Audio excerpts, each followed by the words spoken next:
নমস্কার বন্ধুরা, সবাই কেমন আছেন? ভবানীস ব্লগে সবাইকে স্বাগত।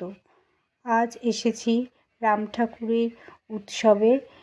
তো এখানে দেখুন কীর্তন হচ্ছে, ওদিকে পুজো হচ্ছে এবং আমরা দাঁড়িয়েছি মহাভোগ খাবো বলে।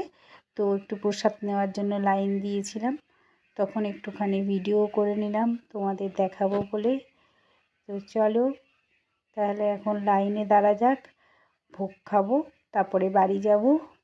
তো সবাইকে টাটা, সুস্থ থেকো, ভালো থেকো। আমার ভিডিওগুলো তোমরা একটু দেখো, ভালো লাগলে লাইক করে দিও, কমেন্ট করো, শেয়ার করো।